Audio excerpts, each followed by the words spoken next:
Okay, good morning traders. This is going to be our third video in the how to adjust the iron condor. This is going to be rolling the losing side down and out. In our original video we have set up right here the iron condor, and let's just say the market currently closed Friday at 41.17. So let's say you put this trade on Monday and you collect your 215. Things are going well, then things start not going well. Let's say the market starts moving down.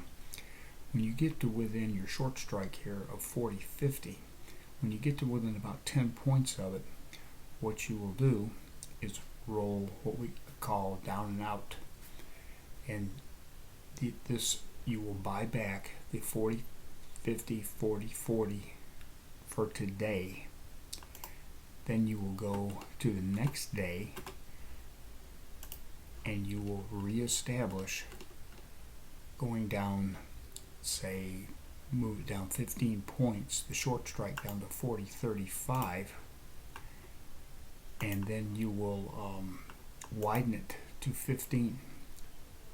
Now that's going to require some more capital, but you will roll your short strike down 15 points from what it previously was, and then make this a 15 wide. This way you should be able to do this for a credit. So that's called rolling the tested side down and out. Do the same thing for the call side. You would roll it up and out. You would go one day further, go higher in price if the call side is the side being tested, and widen it as well.